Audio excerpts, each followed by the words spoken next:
ਸਰਕਾਰ ਨੇ district revenue officers ਵੀ NRIs ਵਾਸਤੇ ਸਪੈਸ਼ਲੀ ਅਪਾਇੰਟ ਕੀਤੇ ਆ। ਇਹਨਾਂ ਦੀ ਕੀ ਭੂਮਿਕਾ ਹੁੰਦੀ ਹੈ ਤਾਂ ਕਿ ਐਨਆਰਆਈ ਜਿਹੜੇ ਸਾਡੇ ਵੀਰ ਆ ਉਹਨਾਂ ਨੂੰ ਫੈਸਿਲਿਟੇਟ ਕੀਤਾ ਜਾ ਸਕੇ? ਐਨਆਰਆਈਜ਼ ਬਹੁਤ ਹਰਾਸ ਹੁੰਦੇ ਕਿਉਂਕਿ ਸਾਡਾ ਜਿਹੜਾ ਕਾਨੂੰਨ ਦਾ ਪ੍ਰੋਸੀਜਰ ਹੈ ਉਹ ਇੰਨਾ ਜ਼ਿਆਦਾ ਫਲੈਕਸੀਬਲ ਨਹੀਂ ਹੈਗਾ। ਹੁਣ ਪੰਜਾਬ ਗਵਰਨਮੈਂਟ ਨੇ ਇੱਕ ਨੋਟੀਫਿਕੇਸ਼ਨ ਕੀਤੀ ਆ, ਉਹਦੇ ਚ DRO district revenue officer appoint ਕੀਤੇ ਗਏ ਆ ਜਿਹੜੇ ਕਿ ਐਨਆਰਆਈ ਕੇਸਿਸ ਨੂੰ ਸਪੈਸ਼ਲ ਤੌਰ ਤੇ ਦੇਖਦੇ। ਕਿੰਨੀ ਵਾਰੀ ਇੱਕ ਐਨਆਰਆਈ ਆਪਣੀ ਪ੍ਰਾਪਰਟੀ ਨੂੰ ਵਕੇਟ ਕਰਾ ਸਕਦਾ? ਕੀ ਇਹਦੇ ਵਿੱਚ ਵੀ ਕੁਝ ਕਲੌਜ਼ ਹੈਗੀ? 1949 ਦਾ ਐਕਟ ਹੈਗਾ ਆ, ਉਸ ਐਕਟ ਦੇ ਵਿੱਚ ਤੁਸੀਂ ਮਿਨੀਮਮ 5 ਸਾਲ ਓਨਰ ਹੋਣੇ ਚਾਹੀਦੇ ਆ ਜੀ ਕੇਸ ਫਾਈਲ ਕਰਨ ਤੋਂ ਪਹਿਲਾਂ। ਉਹ 5 ਸਾਲ ਤੱਕ ਉਹ ਸੇਮ ਪ੍ਰਾਪਰਟੀ ਨੂੰ ਲੈਟ ਆਊਟ ਨਹੀਂ ਕਰ ਸਕਦਾ, ਨਾ ਹੀ ਉਹ ਸੇਮ ਪ੍ਰਾਪਰਟੀ ਨੂੰ ਕਿਤੇ ਰੈਂਟਡ ਦੇ ਸਕਦਾ ਕਿਸੇ ਹੋਰ ਪਰਸਨ ਨੂੰ। ਇੱਕ ਹੋਰ ਐਕਟ ਹੈ ਜੀ, ਪੰਜਾਬ ਰੈਂਟ ਐਕਟ 1995। ਮੈਂ ਦਰਸ਼ਕਾਂ ਨੂੰ ਇਹ ਗੱਲ ਨੂੰ ਥੋੜਾ ਜਿਹਾ ਕਲੀਅਰ ਕਰਨਾ ਚਾਹੁੰਦਾ। ਐਕਟ 1995 ਚ ਬਣ ਗਿਆ ਸੀ, ਬਟ ਉਸ ਐਕਟ ਦੇ ਵਿੱਚ ਪਾਵਰਸ ਦੇ ਦਿੱਤੀਆਂ ਗਈਆਂ ਸੀ, ਰੈਂਟ ਕੰਟਰੋਲਰ ਬਣਾ ਦਿੱਤੇ ਗਏ ਸੀ ਰੈਵਨਿਊ ਆਫੀਸਰਸ ਨੂੰ। ਵਕੀਲਾਂ ਨੇ, ਆਮ ਲੋਕਾਂ ਨੇ ਜਾਂ ਜਿਹੜੇ ਵੀ ਬੁੱਧੀਜੀਵੀ ਸੀ ਉਹਨਾਂ ਨੇ ਇੱਕ ਵਾਇਸ ਇਹਦੇ ਖਿਲਾਫ ਸ਼ੁਰੂ ਕੀਤੀ ਕਿ ਇਹ ਜਿਹੜੀ ਪਾਵਰਸ ਹੈਗੀਆਂ ਰੈਂਟ ਕੰਟਰੋਲਰ ਜੁਡੀਸ਼ੀਅਲ ਅਫਸਰ ਕੋ ਹੀ ਰਹਿਣੀਆਂ ਚਾਹੀਦੀਆਂ। ਆਮ ਤੌਰ ਤੇ ਅਸੀਂ ਦੇਖਦੇ ਹਾਂ ਕਿ ਇਹਨਾਂ ਦੀਆਂ ਸ਼ਹਿਰੀ ਖੇਤਰ ਵਿੱਚ ਪ੍ਰਾਪਰਟੀਆਂ ਹੈ, ਚਾਹੇ ਉਹਨਾਂ ਦੀਆਂ ਕੋਈ ਦੁਕਾਨਾਂ ਹੈ ਜਾਂ ਕੋਈ ਹੋਰ ਕਿਸੇ ਕਿਸਮ ਦੀ ਪ੍ਰਾਪਰਟੀ ਜਿਹੜੀ ਹੈ, ਉਹਨਾਂ ਉੱਤੇ ਕੋਈ ਵਿਅਕਤੀ ਕਾਬਜ਼ ਹੁੰਦਾ ਜਾਂ ਕਈ ਵਾਰੀ ਅਸੀਂ ਦੇਖਦੇ ਹਾਂ ਕਿ ਉਸ ਨੂੰ ਰੈਂਟ ਦੇ ਉੱਤੇ ਉਹਨਾਂ ਨੂੰ ਦਿੱਤਾ ਹੁੰਦਾ ਔਰ ਉਹ ਰੈਂਟ ਵੀ ਪੇ ਨਹੀਂ ਕਰਦੇ ਜਾਂ ਉਹ ਐਨਆਰਆਈ ਆਪਣੀ ਪ੍ਰਾਪਰਟੀ ਖਾਲੀ ਕਰਾਉਣਾ ਚਾਹੁੰਦਾ, ਤਾਂ ਉਸ ਸੂਰਤ ਦੇ ਵਿੱਚ ਉਹਦੇ ਕੋਲ ਕੀ ਖਾਸ ਪ੍ਰੋਵੀਜ਼ਨਸ ਹੈਗੀ? ਐਨਆਰਆਈ ਲਈ ਇੱਕ ਸਪੈਸ਼ਲ ਪ੍ਰੋਸੀਜਰ ਦਿੱਤਾ ਗਿਆ ਹੈ ਜਿਹੜਾ ਕਿ ਸੈਕਸ਼ਨ 13A 13B ਦੇ ਨਾਲ ਡੀਲ ਕਰਦਾ ਹੈ। ਉਹਦਾ ਪ੍ਰੋਸੀਜਰ ਆਮ ਲੋਕਾਂ ਨੇ ਕਿਸੇ ਨੇ ਆਪਣੀ ਦੁਕਾਨ ਖਾਲੀ ਕਰਾਣੀ ਹੋਵੇ ਉਹਦੇ ਲਈ ਪ੍ਰੋਸੀਜਰ ਅਲੱਗ ਹੈ, ਇਹਨਾਂ ਲਈ ਪ੍ਰੋਸੀਜਰ ਅਲੱਗ ਹੈ। ਇਹਨਾਂ ਲਈ ਲਾ ਥੋੜਾ ਜਿਹਾ ਫਲੈਕਸੀਬਲ ਹੈ ਇਨ favour of special ਲੈਂਡਲॉर्ड्स in the category of special persons. ਇਹਨੂੰ ਅਗਰ ਹੋਰ ਆਸਾਨ ਸ਼ਬਦਾਂ ਵਿੱਚ ਸਮਝਣਾ ਹੋਵੇ ਤਾਂ ਕਿਸ ਤਰੀਕੇ ਦੇ ਨਾਲ ਬੈਨੀਫਿਟ ਸਾਡੇ ਐਨਆਰਆਈ ਵੀਰ ਜਿਹੜਾ ਇਸ ਐਕਟ ਦਾ ਉਠਾ ਸਕਦੇ? ਨਾਰਮਲੀ ਜੇ ਕਿਸੇ ਨੇ ਆਪਣੀ ਦੁਕਾਨ ਖਾਲੀ ਕਰਾਉਣ ਲਈ ਕੇਸ ਕਰਨਾ ਹੈ, ਇੱਕ ਰੈਂਟ ਕੰਟਰੋਲਰ ਸਿਵਲ ਕੋਰਟ ਦੇ ਵਿੱਚ ਕੇਸ ਫਾਈਲ ਕਰੂੰਗੇ। ਉਹਦੇ ਲਈ ਨੋਟਿਸ ਇਸ਼ੂ ਹੋਏਗਾ ਜਿਹਨੂੰ ਅਸੀਂ ਆਪਣੇ court language normal language summon ਕਹਿ ਦਿੰਦੇ ਦੂਸਰੀ ਪਾਰਟੀ ਨੂੰ, ਟੂ ਅਪੀਅਰ। ਉਹ ਪੇਸ਼ ਹੋਏਗਾ, ਕੇਸ ਦਾ ਜਵਾਬ ਦੇਗਾ, ਫਿਰ ਉਹ ਕੇਸ ਕੰਟੈਸਟ ਹੋਏਗਾ, ਗਵਾਹੀਆਂ ਹੋਣਗੀਆਂ। ਜਿਹੜਾ ਐਨਆਰਆਈ ਲਈ ਸਪੈਸ਼ਲ ਪ੍ਰੋਸੀਜਰ ਸੈਕਸ਼ਨ 18 1949 ਵਾਲੇ ਐਕਟ ਦੇ ਵਿੱਚ ਦੱਸਿਆ ਗਿਆ, ਉਹਦੇ ਵਿੱਚ ਜੋ ਟੈਨੈਂਟ ਨੂੰ ਸੰਮਨ ਜਾਂਦੇ ਆ ਵਿਦਿਨ 15 ਡੇਜ਼, ਜੇ concerned rent controller within 15 days 'ਚ ਅਪਲਾਈ ਕਰਦਾ ਆ, ਪਰਮਿਸ਼ਨ ਉਹਨੂੰ ਦਿੰਦਾ ਹੈ, then only his defence is to be considered. ਫਿਰ ਹੀ ਉਹਨੂੰ ਕੇਸ ਨੂੰ ਅੱਗੇ ਕੰਟੈਸਟ ਕਰਨ ਦਾ ਰਾਈਟ ਹੈ। ਇਹ ਸਿਰਫ ਪ੍ਰੋਵੀਜ਼ਨ ਸਪੈਸੀਫਾਈਡ ਲੈਂਡਲॉर्ड ਐਨਆਰਆਈ ਨੂੰ ਦਿੱਤੀ ਗਈ ਆ, ਆਮ ਲੈਂਡਲॉर्ड ਨੂੰ ਨਹੀਂ ਦਿੱਤੀ। ਤਿਰਛੀ ਨਜ਼ਰ ਟੀਵੀ ਦੇਖ ਰਹੇ ਸਾਰੇ ਦਰਸ਼ਕਾਂ ਦਾ ਐਨਆਰਆਈ ਅਦਾਲਤ ਦੇ ਵਿੱਚ ਬਹੁਤ-ਬਹੁਤ ਸਵਾਗਤ।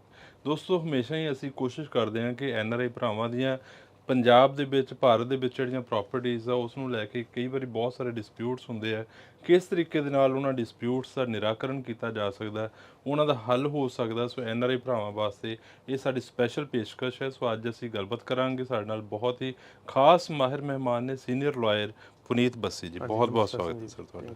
ਸਰ, ਸਭ ਤੋਂ ਪਹਿਲਾਂ ਤਾਂ ਸਾਡੇ ਦਰਸ਼ਕਾਂ ਨੂੰ ਇਹ ਦੱਸੋ ਕਿ ਪ੍ਰਾਪਰਟੀ ਨੂੰ ਅਗਰ ਪਰਿਭਾਸ਼ਿਤ ਕਰਨਾ ਹੋਵੇ ਸ਼ਹਿਰੀ ਔਰ ਪੇਂਡੂ ਦੇ ਵਿੱਚ, ਕਿਸ ਤਰੀਕੇ ਦੇ ਨਾਲ ਅਸੀਂ ਪਰਿਭਾਸ਼ਿਤ ਕਰਦੇ ਹਾਂ ਔਰ ਉਸ ਤੋਂ ਬਾਅਦ ਅਸੀਂ ਇਹਦਾ ਐਨਆਰਆਈਜ਼ ਦੇ ਨਾਲ? ਸੰਜੀਵ ਜੀ, ਸਾਡੇ ਜਿੱਦਾਂ ਐਨਆਰਆਈ ਦੀ ਪ੍ਰਾਪਰਟੀ ਜਿਸ ਤਰ੍ਹਾਂ ਤੁਸੀਂ ਮੈਨੂੰ ਪੁੱਛ ਰਹੇ ਆ ਜੀ, ਐਨਆਰਆਈ ਦੀ ਪ੍ਰਾਪਰਟੀ ਜੇ ਤਾਂ ਕੋਈ ਦੁਕਾਨ ਹੈ ਜੀ, ਜੇ ਤਾਂ ਸ਼ਹਿਰ ਦੇ ਵਿੱਚ ਹੈ ਤਾਂ ਸਾਡੇ ਐਕਟ ਹੈਗਾ ਆ East Punjab urban rent restriction act 1949 ਜੀ, ਉਹਦੇ ਲਈ ਅਲੱਗ ਕਾਨੂੰਨ ਹੈ। ਤੇ ਜੇ ਸ਼ਹਿਰ ਤੋਂ ਬਾਅਦ ਦੀ ਪ੍ਰਾਪਰਟੀ ਹੈ ਉਹਦੇ ਲਈ ਅਲੱਗ ਕਾਨੂੰਨ ਆ, ਉਹਦੇ ਲਈ ਟਰਾਂਸਫਰ ਪ੍ਰਾਪਰਟੀ ਐਕਟ 1882 ਹੈਗਾ, ਉਹਦੇ ਲਈ ਅਲੱਗ ਲਾਅ ਹੈ, ਉਹਦੇ ਲਈ ਅਲੱਗ ਲਾਅ ਹੈ ਜੀ, ਤੇ ਐਨਆਰਆਈ ਲਈ ਅਲੱਗ ਪ੍ਰੋਵੀਜ਼ਨ ਜੀ।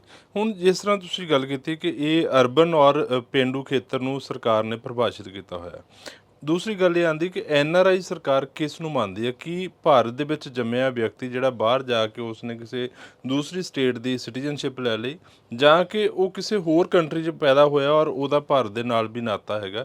ਸੋ ਐਨਆਰਆਈ ਕਿਸ ਤਰੀਕੇ ਨਾਲ ਜਿਹੜਾ ਸਰਕਾਰੀ ਪਰਿਭਾਸ਼ਾ ਜਿਹੜੀ ਇਹਦੀ? ਸੰਜੀਵ ਜੀ, ਜਿਹੜੇ ਨਾਰਮਲ ਲੈਂਗੁਏਜ ਹਰ ਇੱਕ ਬੰਦਾ ਸੋਚਦਾ ਐਨਆਰਆਈ ਨਾਨ ਰੈਜ਼ੀਡੈਂਟ ਇੰਡੀਅਨ, ਜਿਹੜਾ ਬੰਦਾ ਇੰਡੀਆ ਦਾ ਜੰਮਿਆ ਹੈ ਬਟ ਉਹ ਫੋਰਨ ਰਹਿੰਦਾ ਹੈ, ਉਹਨੂੰ ਆਪਾਂ ਐਨਆਰਆਈ ਕਹਿੰਦੇ ਆ। ਇਹ ਮੈਟਰ ਇਨ ਕੰਟਰੋਵਰਸੀ ਇੱਕ ਆ ਗਈ ਕਿ ਜਿਹੜੇ ਬੰਦੇ ਹੈਗੇ ਆ ਉਹਨਾਂ ਦੇ ਪੇਰੈਂਟਸ ਹੈਗੇ ਇੰਡੀਅਨ ਬਟ ਉਹ ਰਹਿੰਦੇ ਆ ਫੋਰਨ, ਉਹਨਾਂ ਦੇ ਜਾਂ ਕੁਝ ਬੰਦੇ ਬੋਰਨ ਹੀ ਫੋਰਨ ਹੋਏ ਆ।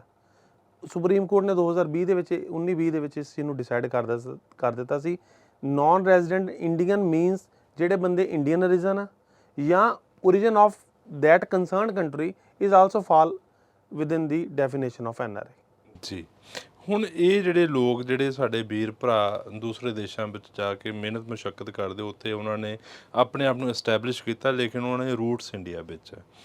ਆਮ ਤੌਰ 'ਤੇ ਅਸੀਂ ਦੇਖਦੇ ਹਾਂ ਕਿ ਇਹਨਾਂ ਦੀਆਂ ਸ਼ਹਿਰੀ ਖੇਤਰ ਵਿੱਚ ਪ੍ਰੋਪਰਟੀਜ਼ ਹੈ, ਚਾਹੇ ਉਹਨਾਂ ਦੀਆਂ ਕੋਈ ਦੁਕਾਨਾਂ ਹੈ ਜਾਂ ਕੋਈ ਹੋਰ ਕਿਸੇ ਕਿਸਮ ਦੀ ਪ੍ਰੋਪਰਟੀ ਜਿਹੜੀ ਹੈ, ਉਹਨਾਂ ਉੱਤੇ ਕੋਈ ਵਿਅਕਤੀ ਕਾਬਜ਼ ਹੁੰਦਾ, ਜਾਂ ਕਈ ਵਾਰੀ ਅਸੀਂ ਦੇਖਦੇ ਹਾਂ ਕਿ ਉਸ ਨੂੰ ਰੈਂਟ ਦੇ ਉੱਤੇ ਉਹਨਾਂ ਨੇ ਦਿੱਤਾ ਹੁੰਦਾ ਔਰ ਉਹ ਰੈਂਟ ਵੀ ਪੇ ਨਹੀਂ ਕਰਦੇ, ਜਾਂ ਉਹ NRI ਆਪਣੀ ਪ੍ਰਾਪਰਟੀ ਖਾਲੀ ਕਰਾਉਣਾ ਚਾਹੁੰਦਾ, ਤਾਂ ਉਸ ਸੂਰਤ ਦੇ ਵਿੱਚ ਉਹਦੇ ਕੋਲ ਕੀ ਖਾਸ ਪ੍ਰੋਵੀਜ਼ਨਸ ਹੈਗੀ? ਦੇਖੋ, ਮੈਂ ਤੁਹਾਨੂੰ ਸੰਜੀਵ ਜੀ ਆਲਰੇਡੀ ਦੱਸਿਆ ਕਿ Punjab urban rent restriction act ਹੈਗਾ 1949 ਜੀ। ਉਹਦੇ ਵਿੱਚ ਪ੍ਰੋਸੀਜਰ NRI ਲਈ ਇੱਕ ਸਪੈਸ਼ਲ ਪ੍ਰੋਸੀਜਰ ਦਿੱਤਾ ਗਿਆ ਹੈ, ਜਿਹੜਾ ਕਿ ਸੈਕਸ਼ਨ 13A 13B ਦੇ ਨਾਲ ਡੀਲ ਕਰਦਾ ਹੈ।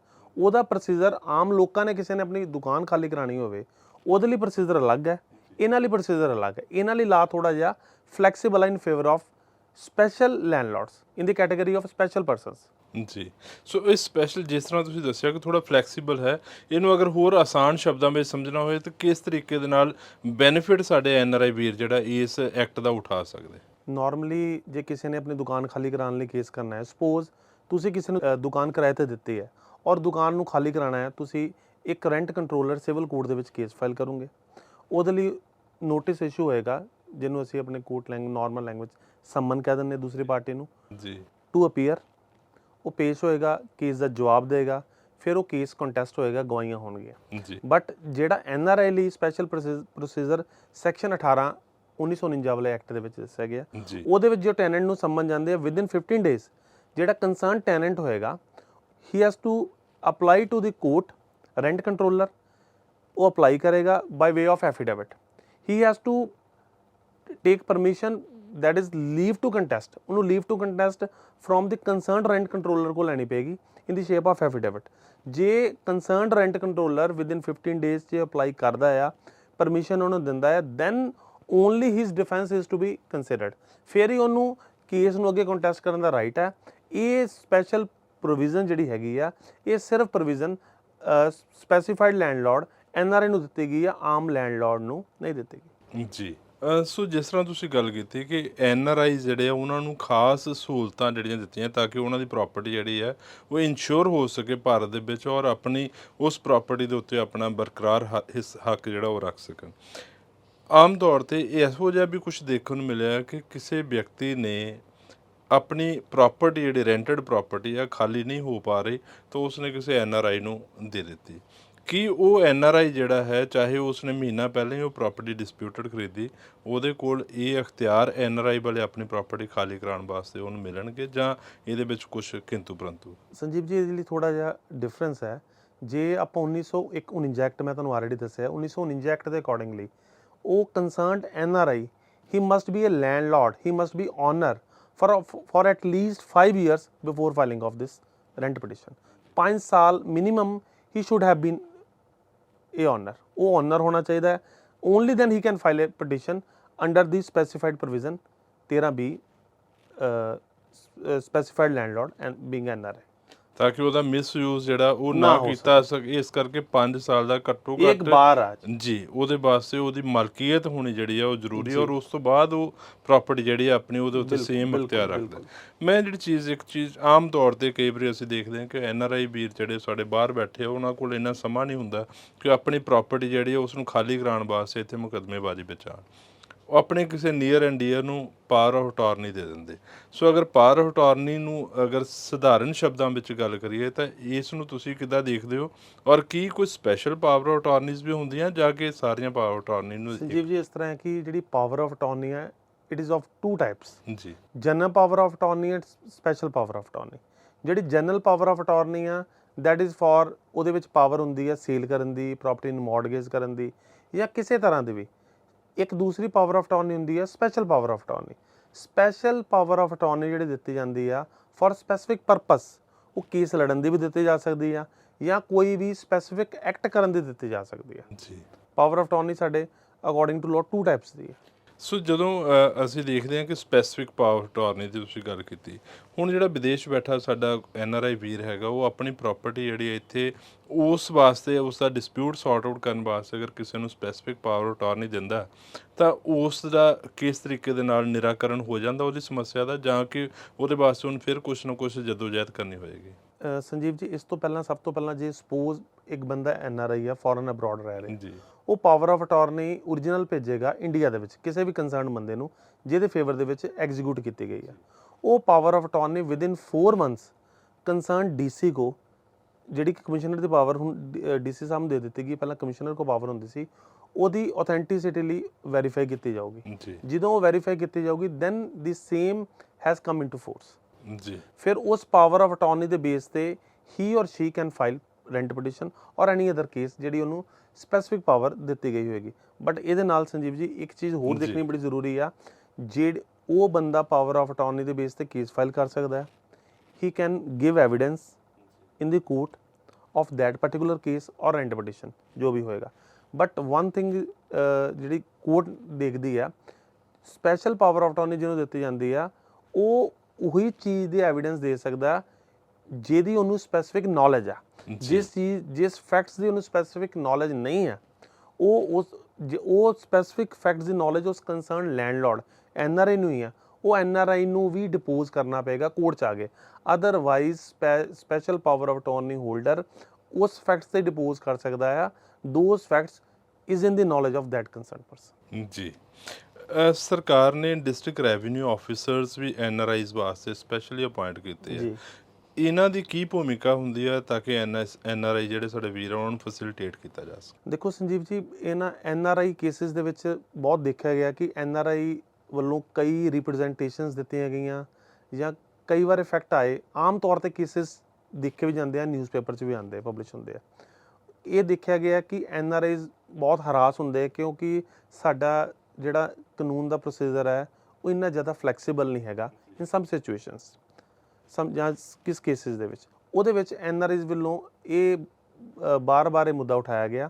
ਹੁਣ ਪੰਜਾਬ ਗੌਰਮੈਂਟ ਨੇ ਇੱਕ ਨੋਟੀਫਿਕੇਸ਼ਨ ਕੀਤੀ ਆ, ਉਹਦੇ 'ਚ DRO district revenue officer appoint ਕੀਤੇ ਗਏ ਆ।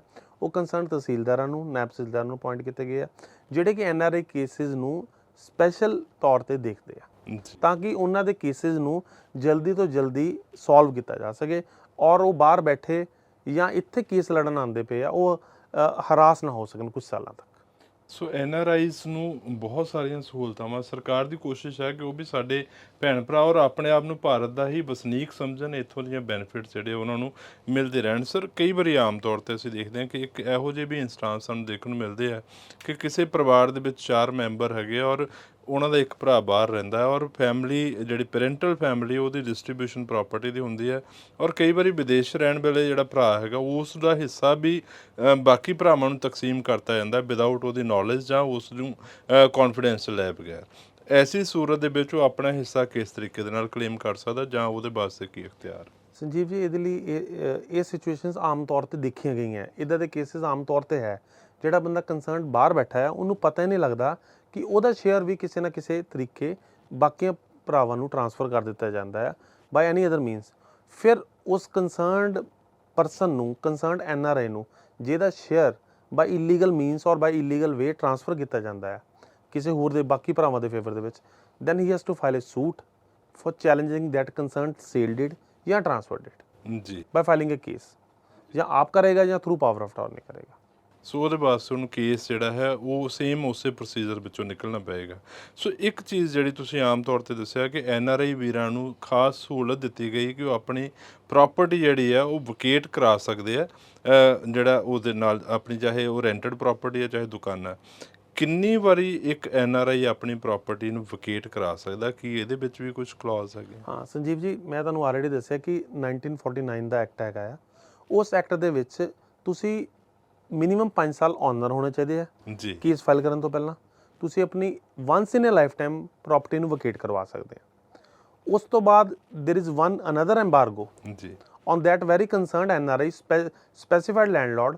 ਉਹ 5 ਸਾਲ ਤੱਕ ਉਹ ਸੇਮ ਪ੍ਰਾਪਰਟੀ ਨੂੰ ਲੈਟ ਆਊਟ ਨਹੀਂ ਕਰ ਸਕਦਾ, ਨਾ ਹੀ ਉਹ ਸੇਮ ਪ੍ਰਾਪਰਟੀ ਨੂੰ ਕਿਤੇ ਰੈਂਟਡ ਦੇ ਸਕਦਾ ਕਿਸੇ ਹੋਰ ਪਰਸਨ ਨੂੰ। ਬਟ ਇਹਦੇ ਨਾਲ ਮੈਂ ਇੱਕ ਚੀਜ਼ ਤੁਹਾਨੂੰ ਐਡ ਕਰ ਦਾਂਗਾ, ਇੱਕ ਹੋਰ ਐਕਟ ਹੈ ਜੀ ਪੰਜਾਬ ਰੈਂਟ ਐਕਟ 1995 ਜਿਹੜਾ ਕਿ 2013 ਦੇ ਵਿੱਚ 30/11/2013 ਦੇ ਵਿੱਚ ਐਨਫੋਰਸ ਹੋਇਆ ਵਿਦ ਇਫੈਕਟ ਫਰੋਮ 30/11/2013।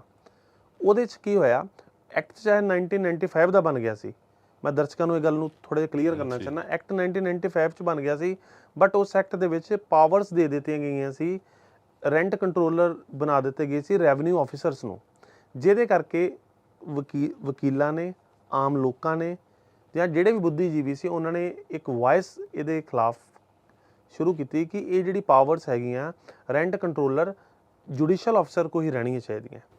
ਇਸ ਕਰਕੇ ਔਰ ਇਹ ਮੈਟਰ ਆਨਰੇਬਲ ਹਾਈ ਕੋਰਟ ਕੋ ਵੀ ਗਿਆ, ਪੰਜਾਬ ਸਰਕਾਰ ਕੋ ਵੀ ਗਿਆ ਔਰ ਫॉर ਦੀ ਟਾਈਮ ਬਿੰਗ ਇਹ ਜਿਹੜਾ ਐਕਟ ਸੀ ਇਹਦੀ ਆਪਰੇਸ਼ਨ ਸਟੇ ਹੋ ਗਈ। ਦੈਟ ਇਜ਼ ਵਾਈ ਇਹ ਐਕਟ ਬਣਿਆ 1995 'ਚ ਸੀਗਾ ਬਟ ਇਹ ਇਫੈਕਟ 'ਚ ਆਇਆ ਸੀ 30/11/2013 ਨੂੰ। ਹੁਣ ਇਹਦੇ 'ਚ NRI ਲਈ ਥੋੜੀ ਪ੍ਰੋਵੀਜ਼ਨ 1949 ਵਾਲੇ ਐਕਟ ਨਾਲੋਂ ਡਿਫਰੈਂਟ ਹੋ ਗਈ। ਹੁਣ ਜਿਹੜਾ 1949 ਵਾਲਾ ਐਕਟ ਆ ਉਹਦੇ ਵਿੱਚ ਕੰਸਰਨਡ ਰੈਂਟ ਨੋਟ ਆ that is not required to be registered. It may be registered or may not be registered.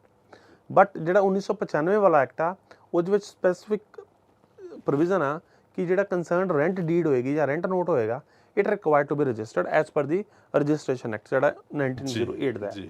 Secondly ਇਹਦੇ ਨਾਲ ਇੱਕ ਹੋਰ ਚੀਜ਼ ਹੈ ਜਿਹੜਾ ਮੈਂ ਤੁਹਾਨੂੰ ਦੱਸਿਆ ਕਿ ਡਿਫਰੈਂਸ ਇਹ ਹੈ ਕਿ NRI ਬਾਰੇ ਜਿਹੜੀ 5 ਸਾਲ ਦੀ ਐਮਬਾਰਗੋ ਆ 5 ਸਾਲ ਪਹਿਲਾਂ ਓਨਰ ਹੋਣਾ ਚਾਹੀਦਾ ਔਰ 5 ਸਾਲ ਬਾਅਦ ਪ੍ਰਾਪਰਟੀ ਨੂੰ ਕਿਸੇ ਨੂੰ ਵਕੇਟ ਕਰਵਾ ਕੇ ਕਿਸੇ ਨੂੰ ਨਹੀਂ ਦੇ ਸਕਦਾ ਬਟ ਉਹ ਚੀਜ਼ 95 ਵਾਲੇ 1995 ਵਾਲੇ ਐਕਟ ਦੇ ਵਿੱਚ ਨਹੀਂ ਹੈ। 5 ਸਾਲ ਐਡਵਾਂਸ ਜਿਹੜੀ ਹੈਗੀ ਆ ਪ੍ਰਾਇਰ ਵਾਲੀ ਔਰ 5 ਸਾਲ ਬਾਅਦ ਵਾਲੀ ਦੋਨੋਂ ਚੀਜ਼ਾਂ ਨਹੀਂ ਹੈ, ਰਿਲੈਕਸ ਹੈਗੀ। ਬਟ ਉਹਦੇ 'ਚ ਇੱਕ ਚੀਜ਼ ਅਲੱਗ ਹੈ ਜਿਹੜਾ 1949 ਵਾਲਾ ਐਕਟ ਹੈ ਉਹਦੇ ਵਿੱਚ ਚਾਹੇ ਕੰਸਰਨਡ NRI ਟੈਂਪਰੇਰੀ ਤੌਰ ਤੇ ਇੰਡੀਆ ਆ ਜਾਏ ਚਾਹੇ ਪਰਮਾਨੈਂਟ ਤੌਰ ਤੇ ਆ ਜਾਏ ਬਟ 1995 ਵਾਲੇ ਐਕਟ ਦੇ ਵਿੱਚ ਹੀ ਹੈਜ਼ ਟੂ ਪ੍ਰੂਵ ਕਿ ਉਹ ਪਰਮਾਨੈਂਟ ਇੰਡੀਆ ਸੈਟਲ ਹੋਏਗਾ, ਪਰਮਾਨੈਂਟ ਇੰਡੀਆ ਆਏਗਾ। ਇਹ ਚੀਜ਼ 95 ਔਰ 1949 ਵਾਲੇ ਐਕਟ 'ਚ ਡਿਫਰੈਂਸ ਹੈ ਜੀ। ਸੋ ਮੈਂ ਜਿਹੜੀ ਚੀਜ਼ ਤੁਹਾਡੇ ਕੋਲ ਜਾਣਨਾ ਚਾਹੁੰਦਾ ਕਿ ਆਮ ਤੌਰ ਤੇ ਅਸੀਂ ਦੇਖਦੇ ਕਿ NRI ਜਿਹੜੇ ਆ ਆਪਣੀ ਪ੍ਰਾਪਰਟੀ ਜਿਹੜੀ ਉਹ ਇੰਡੀਆ 'ਚ ਵਕੇਟ ਕਰਾ ਸਕਦੇ, ਸ਼ਾਪਸ ਹੋਣ ਚਾਹੇ ਉਹਨਾਂ ਦੀ ਕੋਈ ਹੋਰ ਪ੍ਰਾਪਰਟੀ ਹੋਵੇ ਅਰਬਨ ਏਰੀਆਜ਼ ਵਿੱਚ ਔਰ ਪੇਂਡੂ ਦੇ ਵਿੱਚ। ਸੋ ਜਦੋਂ ਅਸੀਂ ਅਰਬਨ ਏਰੀਆਜ਼ ਦੀ ਗੱਲ ਕਰਦੇ ਪਏ ਹਾਂ ਤਾਂ ਕੀ ਉਹ ਪ੍ਰਾਪਰਟੀ ਸਿਰਫ ਆਪਣੇ ਯੂਜ਼ ਵਾਸਤੇ ਹੀ ਵਕੇਟ ਕਰਾ ਸਕਦਾ ਜਾਂ ਆਪਣੇ ਡਿਪੈਂਡੈਂਟ ਜਿਹੜੀ ਜਨਰੇਸ਼ਨ ਉਹਨਾਂ ਵਾਸਤੇ ਵੀ ਕਰਵਾ ਸਕਦਾ? ਜਿਸ ਤਰ੍ਹਾਂ ਸੰਜੀਵ ਜੀ ਮੈਂ ਤੁਹਾਨੂੰ ਦੱਸਿਆ ਕਿ ਦੋ ਐਕਟ ਆ 1949 ਤੇ 1995 ਦਾ, ਉਹਦੇ ਵਿੱਚ ਜਿਹੜਾ ਕੰਸਰਨਡ ਲੈਂਡਲੋਰਡ ਹੋਏਗਾ ਚਾਹੇ NRI ਹੈ ਚਾਹੇ ਦੂਸਰਾ ਲੈਂਡਲੋਰਡ ਆ ਉਹ ਆਪਣੇ ਲਈ ਤਾਂ ਖਾਲੀ ਕਰਾ ਹੀ ਸਕਦਾ ਹੈ। ਉਹਦੇ ਤੇ ਜਿਹੜਾ ਵੀ ਡਿਪੈਂਡੈਂਟ ਹੋਏਗਾ, ਡਿਪੈਂਡੈਂਟ ਕੋਈ ਵੀ ਹੋ ਸਕਦਾ ਹੈ, ਉਹਦਾ ਬੇਟਾ ਵੀ ਹੋ ਸਕਦਾ ਹੈ, ਬੇਟੀ ਵੀ ਹੋ ਸਕਦੀ ਆ ਜਾਂ ਉਹ ਕੰਸਰਨਡ ਪਰਸਨ ਵੀ ਹੋ ਸਕਦਾ ਜਿਹੜਾ ਉਹਦੇ ਤੇ ਕੰਪਲੀਟਲੀ ਡਿਪੈਂਡੈਂਟ ਹੋਵੇ।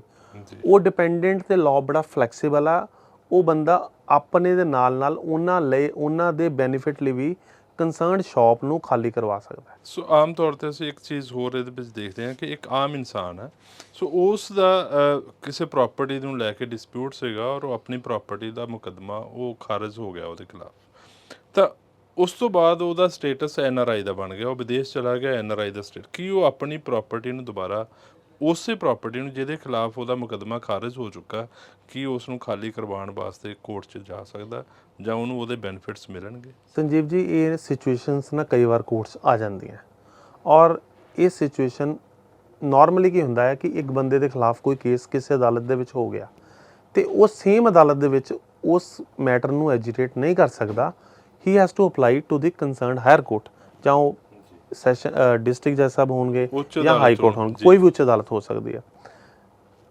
ਕਿਉਂਕਿ ਉਹਦੇ ਤੇ ਉਸ ਕੰਸਰਨਡ ਆਰਡਰ ਦਾ ਰੈਸ ਜੁਡੀਕੇਟਾ ਲੱਗ ਜਾਂਦਾ। ਰੈਸ ਜੁਡੀਕੇਟਾ ਮੀਨਸ ਕਿ ਇੱਕ ਆਰਡਰ ਹੋ ਗਿਆ, ਉਹ ਮੈਟਰ ਨੂੰ ਬਾਰ-ਬਾਰ ਅਸੀਂ ਇੱਕ ਕੋਰਟ ਦੇ ਵਿੱਚ ਰੀਐਜੀਟੇਟ ਨਹੀਂ ਕਰ ਸਕਦੇ ਕਿਉਂਕਿ ਉਹ ਕੰਸਰਨਡ ਜਿਹੜਾ ਕੋਰਟ ਹੁੰਦੇ ਆ ਉਹ ਆਪਣਾ ਆਰਡਰ ਪਾਸ ਕਰਨ ਦੇ ਬਾਵਜੂਦ ਉਹਨੂੰ ਚੇਂਜ ਨਹੀਂ ਕਰ ਸਕਦਾ। ਬਟ ਜਿਹੜਾ ਤੁਸੀਂ ਕੁਐਸਚਨ ਪੁੱਛਿਆ ਇਹ ਕੇਸ ਆਨਰੇਬਲ ਸੁਪਰੀਮ ਕੋਰਟ 'ਚ ਵੀ ਆਇਆ ਸੀਗਾ ਮੈਟਰ ਔਰ number of decision high court ਦੇ ਵਿੱਚ ਹੈਗੇ ਆ। ਇੱਕ ਬੰਦਾ ਸੀ NRI, ਉਹਨੂੰ ਇੰਨੀ ਜ਼ਿਆਦਾ ਨੌਲੇਜ ਨਹੀਂ ਸੀਗੀ ਜਾਂ ਕੰਸਰਨਡ ਜਿਹੜਾ ਵਕੀਲ ਸਾਹਿਬ ਸੀਗੇ ਉਹਨਾਂ ਨੇ ਕੇਸ ਫਾਈਲ ਕਰਤਾ ਉਹਦਾ ਸੈਕਸ਼ਨ 13 ਦੇ ਵਿੱਚ ਜਿਹੜਾ ਕਿ ਇੱਕ ਆਮ ਲੈਂਡਲੋਰਡ ਹੁੰਦਾ ਹੈ, ਉਹਦੇ ਵਿੱਚ ਕੇਸ ਫਾਈਲ ਕਰਤਾ, ਅਲਟੀਮੇਟਲੀ ਉਹ ਕੇਸ ਲੂਜ਼ ਕਰ ਗਿਆ। ਬਟ ਉਹਨੂੰ ਬਾਅਦ ਚੋਂ ਇਸ ਚੀਜ਼ ਦਾ ਅਵੇਅਰ ਹੋਇਆ ਜਾਂ ਉਹਨੂੰ ਪਤਾ ਲੱਗਿਆ ਕਿ ਮੈਂ ਤਾਂ NRI ਹਾਂ। NRI ਦੇ ਵਿੱਚ ਇੱਕ ਉਹਨੂੰ ਸਪੈਸ਼ਲ ਪ੍ਰੋਸੀਜਰ ਰੈਂਟ ਐਕਟ ਦੇ ਵਿੱਚ ਦਿੱਤਾ ਗਿਆ ਹੈ ਜਿਹਦੇ ਵਿੱਚ ਕਿ ਲਾ ਥੋੜਾ ਜਿਹਾ ਫਲੈਕਸੀਬਲ ਆ ਇਨ ਹਿਸ ਫੇਵਰ।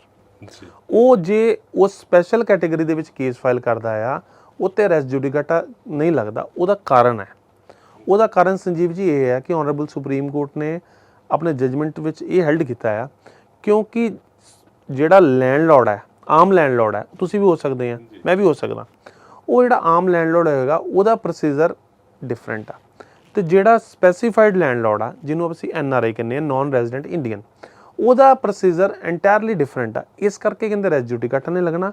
ਉਹ ਉਸ ਕੰਸਰਨਡ ਕੋਰਟ ਦੇ ਵਿੱਚ ਕੰਸਰਨਡ ਰੈਂਟ ਕੰਟਰੋਲਰ ਕੋ ਦੁਬਾਰਾ ਉਸੇ ਮੈਟਰ ਨੂੰ ਰੀਐਜੀਟੇਟ ਕਰ ਸਕਦਾ ਹੀ। ਉਹਨੂੰ ਕੋਈ ਜ਼ਰੂਰਤ ਨਹੀਂ ਕਿ ਅਪੀਲ ਫਾਈਲ ਕਰੇ। ਹਾਂ, ਅਪੀਲ ਫਾਈਲ ਕਰਨ ਦਾ ਉਹਦਾ ਆਪਣਾ ਇੱਕ ਰਾਈਟ ਜ਼ਰੂਰ ਆ ਜੀ ਰੈਂਟ ਐਕਟ ਥੱਲੇ, ਬਟ ਸਟਿਲ ਉਹ 13B ਥੱਲੇ ਸਪੈਸੀਫਾਈਡ ਲੈਂਡਲੋਰਡ ਬੀਇੰਗ NRI ਉਹ ਇੱਕ ਨਵਾਂ ਕੇਸ ਫਾਈਲ ਕਰ ਸਕਦਾ ਹੈ, ਰੈਂਟ ਪਟੀਸ਼ਨ ਕਰ ਸਕਦਾ। ਸਪੋਜ਼ ਇੱਕ ਦੁਕਾਨ ਹੈਗੀ ਆ ਔਰ ਉਸ ਦੁਕਾਨ ਦੇ 3 ਓਨਰ ਹੈਗੇ, ਉਹਨਾਂ ਵਿੱਚੋਂ ਇੱਕ NRI ਹੈਗਾ, ਤਾਂ ਉਸ ਕੇਸ ਦੇ ਵਿੱਚ ਕੀ NRI ਦੁਆਰਾ ਅਗਰ ਕੇਸ ਕੀਤਾ ਜਾਂਦਾ ਤਾਂ ਉਸ ਨੂੰ ਵਕੇਟ ਕਰਾਉਣਾ ਜਾਂ ਉਸ ਪ੍ਰਾਪਰਟੀ ਦੇ ਉੱਤੇ ਕਲੇਮ ਜਿਹੜਾ ਉਹ ਆਸਾਨ ਹੋ ਜਾਂਦਾ, ਜਾਂ ਇਸ ਨੂੰ ਕਿਸ ਤਰੀਕੇ ਨਾਲ? ਹਾਂਜੀ ਸੰਜੀਵ ਜੀ, ਇਹ ਸਿਚੁਏਸ਼ਨਸ ਨਾ ਕੋਰਟਸ ਬਹੁਤ ਆਉਂਦੀਆਂ। 3 ਭਰਾ ਹੁੰਦੇ ਆ, 2 ਭਰਾ ਹੁੰਦੇ ਆ ਜਾਂ ਜ਼ਿਆਦਾ ਹੁੰਦੇ ਆ, ਉਹ ਫਾਦਰ ਦੀ ਡੈਥ ਤੋਂ ਬਾਅਦ ਉਹ ਕੋ-ਓਨਰ ਬਣ ਜਾਂਦੇ ਆ। ਉਹਨਾਂ ਦਾ 1/3 ਸ਼ੇਅਰ, 1/2 ਸ਼ੇਅਰ ਜਾਂ ਜਿੰਨਾ ਵੀ ਸ਼ੇਅਰ ਬਣ ਜਾਂਦਾ। ਹੁਣ ਜਿਹੜਾ ਕੰਸਰਨ ਟੈਨੈਂਟ ਹੁੰਦਾ ਆ, ਉਹਦੀ ਮਨਸ਼ਾ ਇਹ ਹੁੰਦੀ ਆ ਕਿ ਕਿਸੇ ਨਾ ਕਿਸੇ ਤਰੀਕੇ ਮੈਂ ਦੁਕਾਨ ਨੂੰ ਖਾਲੀ ਨਾ ਕਰਾਂ, ਕੋਈ ਨਾ ਕੋਈ ਇਹੋ ਜਿਹੀ ਡਿਫੈਂਸ ਲਵਾਂ। ਆਮ ਤੌਰ 'ਤੇ ਅਸੀਂ ਕੋਰਟਸ 'ਚ ਦੇਖਦੇ ਹਾਂ, ਮੇਰੇ ਕੋਲ ਵੀ ਬਹੁਤ ਸਾਰੇ ਕੇਸਿਸ ਹੈ ਜਾਂ ਅਸੀਂ ਨੰਬਰ ਆਫ ਜਜਮੈਂਟਸ ਪੜ੍ਹੀਆਂ ਆ, ਉਹਦੇ 'ਤੇ ਕੀ ਟੈਨੈਂਟ ਦੀ ਪਲੀ ਇਹ ਹੁੰਦੀ ਹੈ ਕਿ ਇਹ ਕੰਸਰਨਡ ਬੰਦਾ ਤਾਂ ਕੰਸਰਨਡ NRI ਜਾਂ ਕੰਸਰਨਡ ਲੈਂਡਲੋਰਡ, ਇਹ ਤਾਂ ਸਾਰੀ ਪ੍ਰਾਪਰਟੀ ਦਾ ਮਾਲਕ ਹੀ ਹੈ ਨਹੀਂ, ਇਹਦੇ ਕੋਲ ਰਾਈਟ ਨਹੀਂ ਹੈ ਕਿ ਸਾਰੀ ਪ੍ਰਾਪਰਟੀ ਖਾਲੀ ਕਰਾਵੇ। ਫਿਰ ਉੱਥੇ ਆਨਰੇਬਲ ਸੁਪਰੀਮ ਕੋਰਟ ਨੇ ਇਹ ਲਾਅ ਨੂੰ ਵੈਲ ਸੈਟਲ ਕੀਤਾ, ਆਪਣੇ ਹਾਈ ਕੋਰਟ ਨੇ, ਕਿ ਜੇ ਇਦਾਂ ਦੀ ਸਿਚੁਏਸ਼ਨ ਆ ਜਾਂਦੀ ਆ ਕਿ ਇੱਕ ਕੋ-ਓਨਰ, ਇੱਕ ਪਰਸਨ ਵੀ ਕੇਸ ਫਾਈਲ ਕਰ ਸਕਦਾ ਹੈ, ਟੈਨੈਂਟ ਕੋ ਕੋਈ ਰਾਈਟ ਨਹੀਂ ਆ ਕਿਸੇ ਤਰ੍ਹਾਂ ਦਾ ਇਸ ਤਰੀ ਨੂੰ ਆਬਜੈਕਸ਼ਨ ਕ੍ਰੀਏਟ ਕਰੇ। ਸੈਕੰਡਲੀ, ਆਮ ਤੌਰ 'ਤੇ ਜਦੋਂ ਕੋ-ਓਨਰ ਦਾ ਡਿਸਪਿਊਟ ਆਉਂਦਾ, ਨਾਰਮਲੀ ਕੀ ਹੁੰਦਾ, ਇੱਕ ਦੁਕਾਨ ਫਾਦਰ ਕੋ ਹੁੰਦੀ ਹੈ, 4 ਦੁਕਾਨਾਂ ਫਾਦਰ ਕੋ ਹੁੰਦੀਆਂ, ਸਪੋਜ਼ ਕਰੋ 4 ਦੁਕਾਨਾਂ ਦੇ ਵਿੱਚੋਂ 4 ਭਰਾ ਆ, 4 ਭਰਾਵਾਂ ਨੂੰ ਇੱਕ ਇੱਕ ਦੁਕਾਨ ਆ ਜਾਂਦੀ ਹੈ। ਪਹਿਲਾਂ ਉਹਦੇ ਕੰਸਰਨਡ ਫਾਦਰ ਹੀ ਰੈਂਟ ਲੈਂਦੇ ਆ, ਕਿਉਂਕਿ ਉਹ 4 ਦੁਕਾਨਾਂ ਦੇ ਮਾਲਕ ਉਹ ਕੰਸਰਨਡ ਲੈਂਡਲੋਰਡ ਦੇ ਫਾਦਰ ਹੁੰਦੇ ਆ।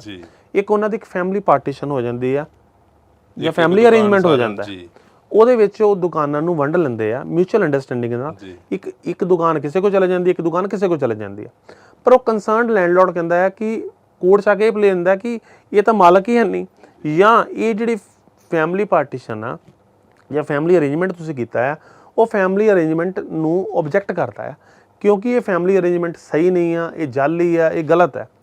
ਫਿਰ ਉਹਦੇ 'ਤੇ ਲਾਅ ਬਿਲਕੁਲ ਕਲੀਅਰ ਆ, ਵੈਲ ਸੈਟਲ ਲਾਅ, ਕਿ family settlement is a inter se between that concerned brothers, tenant has no right to object. ਜੇ ਫੈਮਿਲੀ ਪਾਰਟੀਸ਼ਨ, ਫੈਮਿਲੀ ਅੰਡਰਸਟੈਂਡਿੰਗ ਨੂੰ ਕਿਸੇ ਨੇ ਮਿਊਚੁਅਲ ਅੰਡਰਸਟੈਂਡਿੰਗ ਨੂੰ ਕਿਸੇ ਨੇ ਵੀ ਆਬਜੈਕਟ ਕਰਨਾ ਹੈ, ਉਹ ਕੰਸਰਨਡ ਪਰਸਨ ਹੀ ਕਰ ਸਕਦੇ ਆ।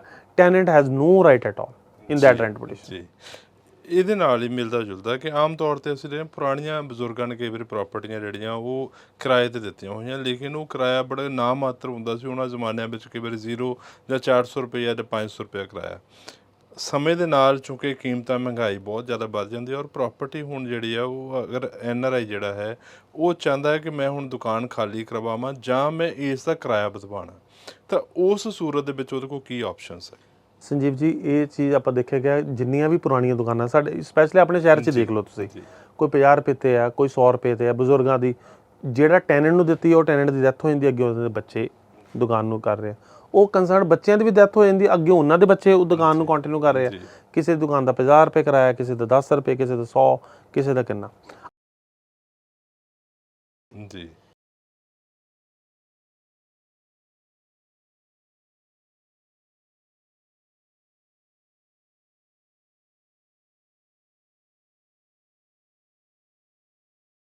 ਜੀ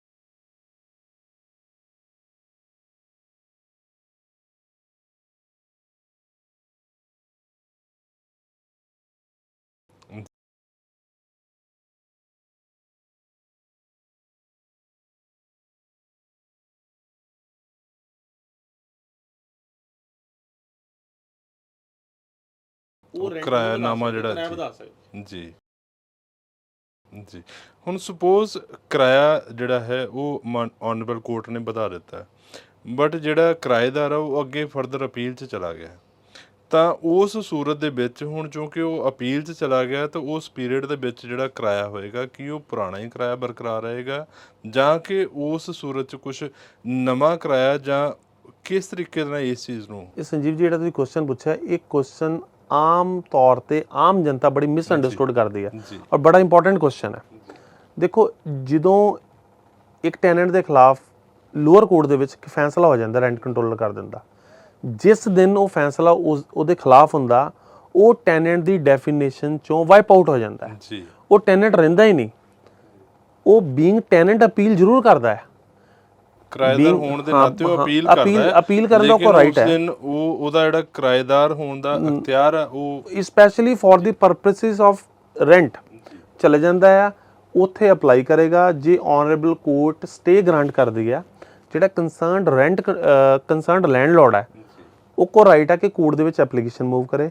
ਉਹ ਐਪਲੀਕੇਸ਼ਨ ਦੇ ਬੇਸ ਤੇ, ਐਪਲੀਕੇਸ਼ਨ ਕਾਹਦੀ ਹੋਏਗੀ, ਜਿੰਨੀ ਦੇਰ ਉਹ ਉਸ ਪ੍ਰਾਪਰਟੀ ਦੇ ਵਿੱਚ ਸ਼ਾਪ ਦੇ ਵਿੱਚ ਰਹੇਗਾ, ਉਹ ਸ਼ਾਪ ਦੇ ਵਿੱਚ ਬਤੌਰ ਕਿਰਾਏਦਾਰ ਨਹੀਂ ਰਹੇਗਾ, ਬਤੌਰ ਉਹਦਾ ਜਿਹੜਾ ਪੋਜੈਸ਼ਨ ਆ ਇਲੀਗਲ ਮੰਨਿਆ ਜਾਏਗਾ, ਉਹਨੂੰ ਮੀਨ ਪ੍ਰੋਫਿਟ ਦੇਣਾ ਪਏਗਾ। ਸਾਡੀ ਕੋਰਟ ਲੈਂਗੁਏਜ ਦੇ ਵਿੱਚ ਵਰਡ ਯੂਜ਼ ਆ ਮੀਨ ਪ੍ਰੋਫਿਟ, ਨਾ ਕਿ ਉਹ ਰੈਂਟ ਦੇਗਾ।